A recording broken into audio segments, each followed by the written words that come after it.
बिहार के बाद आइए बात करते हैं बंगाल की। बंगाल में वोटर लिस्ट का स्पेशल इंटेंसिव रिवीजन शुरू हो गया है। ममता बनर्जी इसका लगातार विरोध कर रही हैं, लेकिन एसआईआर के काम को रिव्यू करने के लिए आज चुनाव आयोग की टीम कोलकाता पहुंच गई। Senior deputy election commissioner Gyanesh Bharti के नेतृत्व में यह टीम 4 दिन तक बंगाल में ही रहेगी। यह तय करेगी कि एसआईआर का प्रोसेस ट्रांसपेरेंट, एरर फ्री और इम्पार्शियल हो। चुनाव आयोग बंगाल में एआई बेस्ड वेरिफिकेशन टूल्स भी लॉन्च करने की तैयारी में है, जो फर्जी और मृत वोटर्स की पहचान करेगा। चुनाव आयोग लगातार दावा कर रहा है कि एसआईआर से वोटर लिस्ट शुद्ध होगी, घुसपैठियों की पहचान होगी। और इंटरेस्टिंग बात यह है कि इलेक्शन कमीशन की इस सक्रियता का असर बंगाल में दिखने लगा है। बंगाल में सालों से रह रहे बांग्लादेशी घुसपैठियों के अंदर भगदड़ मची हुई है। हजारों घुसपैठिए बांग्लादेश भाग रहे हैं। नॉर्थ 24 परगना के हकीमपुर में बांग्लादेशी घुसपैठियों के जत्थे अपना सामान समेटकर बॉर्डर पर खुद ब खुद पहुंच गए और बॉर्डर पार करने के लिए बीएसएफ के ग्रीन सिग्नल का इंतजार कर रहे हैं। इंडिया टीवी के संवाददाता ओंकार सरकार ने हकीमपुर में भारत बांग्लादेश बॉर्डर पर कई बांग्लादेशी परिवारों से मुलाकात की। इनमें से कोई 15 साल पहले आया था, कोई 5 साल पहले। कुछ घुसपैठिए तो देश के कई हिस्सों में रहकर आए हैं। लेकिन जब यह एसआईआर का काम शुरू हुआ, तब से इन्हें इस बात का डर लगने लगा कि अगर ये लोग पकड़े गए तो सीधे जेल जाएंगे। इसीलिए बेहतर है कि अब बांग्लादेश लौट जाएं। ओंकार सरकार ने बांग्लादेश से आए जिन घुसपैठियों से बात की, इनमें से कुछ लोग दलालों की मदद से आए हुए थे, कुछ सिक्योरिटी फोर्सेस से बचते बचाते पहुंचे थे। ये लोग बॉर्डर पार करके बंगाल में घुसते हैं, फिर थोड़े दिन कोलकाता उसके आसपास के इलाकों में डेरा जमाते हैं। कुछ महीने रुकने के बाद, यहाँ के तौर तरीके, भाषा सीखने के बाद फिर ये देश के बाकी हिस्सों में फैल जाते हैं। एक शख्स ऐसा मिला जो 20 साल से भारत में रह रहा है। इसका नाम है रबीउल शेख। बांग्लादेश के खुलना का रहने वाला है। उम्र है 30 साल के आसपास। रबीउल ने बताया कि यह अपने माता पिता के साथ बचपन में भारत आया था। मां बाप वापस चले गए, लेकिन यह यहीं रुक गया। यहीं एक बांग्लादेशी लड़की से फिर इसने शादी कर ली। अब इसके 2 बच्चे हैं। रबीउल ने बताया कि वो कोलकाता में राजमिस्त्री का काम करता है। कई बार उसने भारत के डॉक्यूमेंट बनवाने की भी कोशिश की, लेकिन बनवा नहीं पाया। और अब एसआईआर का काम शुरू होने के बाद इसे पकड़े जाने का डर लग रहा है, इसलिए अब ये वापस बांग्लादेश जाना चाहता है। कब आए थे यहाँ पर? बचपना में। कितने साल पहले? 20 साल का करीब हुआ। कैसे आए थे यहाँ पर? माँ बाप का साथ। अच्छा, फिर क्या हुआ? माँ बाप तो चला गया गाँव, हम यही रह गया कलकत्ता में शादी उदी करके। अच्छा, तो ये कोलकाता में कहाँ पर रहते थे? खिदिरपुर बोला तो। क्या काम करते थे? राजमिस्त्री वाला। अच्छा, तो 20 साल से यहाँ पर रुके हुए हो, तो कभी डॉक्यूमेंट वगैरह कुछ नहीं था? जी नहीं। तो कैसे रहते थे वहाँ पर? हम लोग को कभी कुछ मांगा नहीं। हम लोग फुटपाथ में बांस का खुट्टा उट्टा देके झोपड़ी बना के हम लोग रहते थे रोड का साइड में। 20 साल पहले आए थे, वापस कभी गए हो बांग्लादेश? जी नहीं, कभी नहीं गए, यहीं पर रहे हो। तो अभी क्यों वापस जाना चाहते हैं? अभी वापस जा रहे इसीलिए कि बोल रहा माँ बाप का वोटर कार्ड दिखाओ। तो माँ बाप का तो बांग्लादेश मेरा घर है, इंडिया तो मेरा घर है नहीं कि हम कार्ड दिखाए, कुछ भी दिखाए। तो इसीलिए हम जा रहे। तो यहाँ का कोई डॉक्यूमेंट वगैरह है क्या? जी नहीं, कुछ भी नहीं। बनवाने की कोशिश किए थे? बनवाने का कोशिश वो इधर उधर फोटबिला में ना काम करने के लिए बनवाने का कोशिश किया, लेकिन पीछे का कुछ रहेगा तब ना कि मेरा तो फैमिली वगैरह यहाँ कुछ है नहीं, खाली मेरा औरत बाल बच्चे छोड़ के। रबीउल ऐसा एक शख्स नहीं है, ऐसे कई एग्जाम्पल हैं।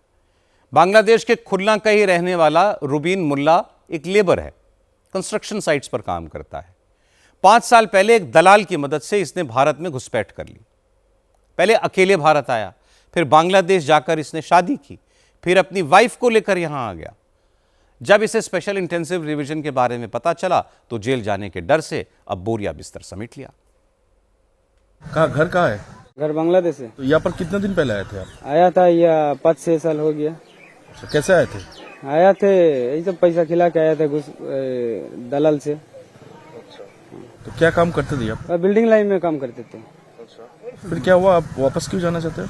आया हुआ से हम लोग को बोल रहा है CNR से चालू हो गया, तो हम लोग का तो कोई यहाँ का ID प्रूफ कोई है ही नहीं कुछ, इसीलिए सब हम लोग को बोल रहा है तुम लोग यहाँ से निकल जाओ।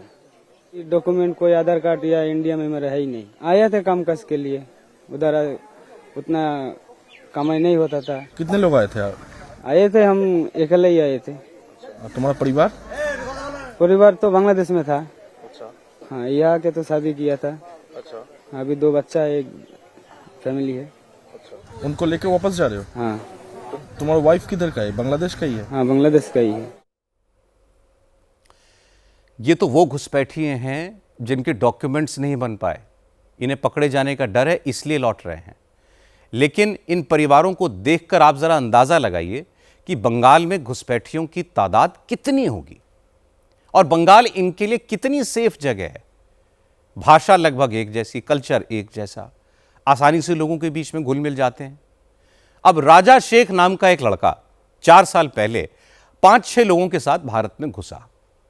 इसके साथ आए लोग भारत के अलग अलग शहरों में जाकर बस गए और राजा शेख खुद पहले कोलकाता में रहा, लेबर का काम किया, फिर कोलकाता से ये दिल्ली, मुंबई, हैदराबाद तक गया।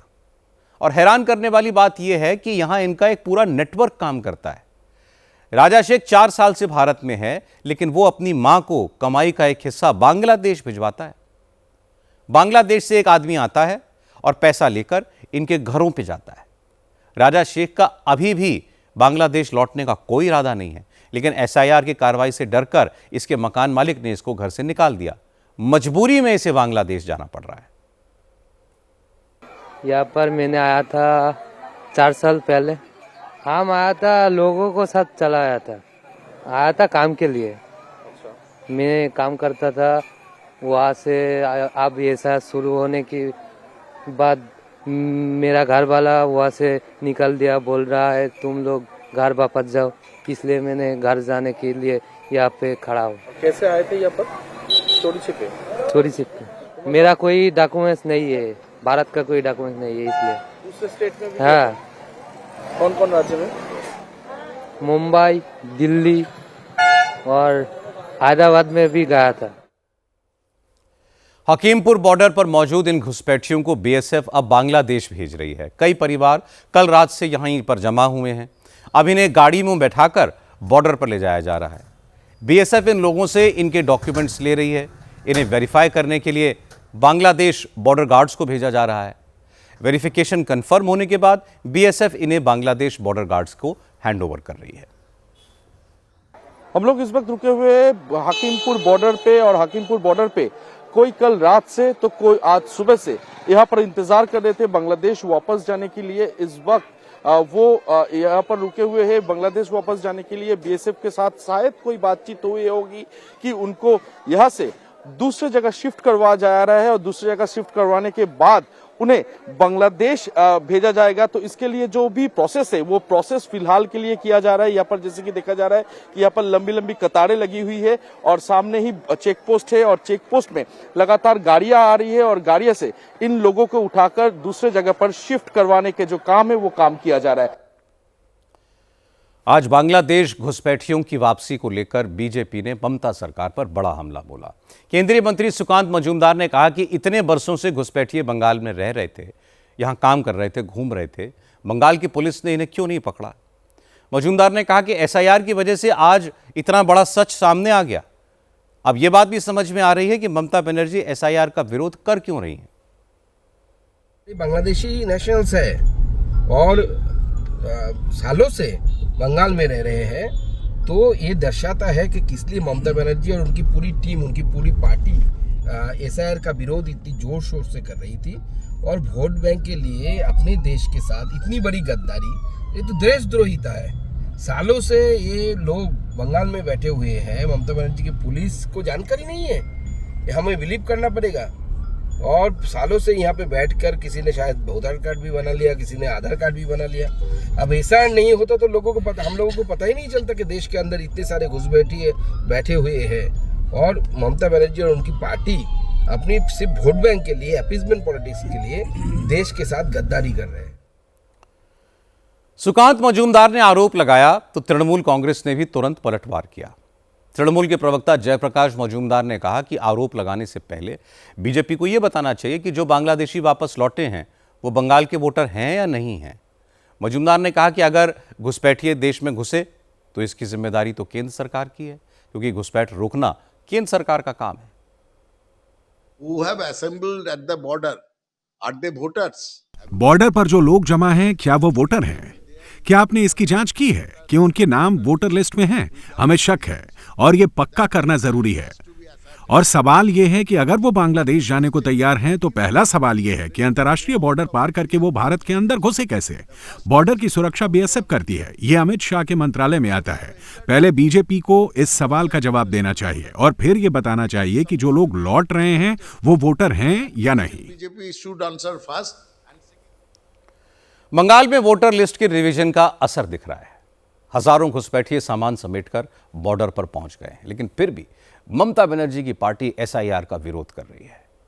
हैरानी की बात है, एसआईआर का विरोध सिर्फ बंगाल में ही नहीं हो रहा। केरल विधानसभा ने एसआईआर को पोस्टपोन करने का एक प्रस्ताव पास कर दिया।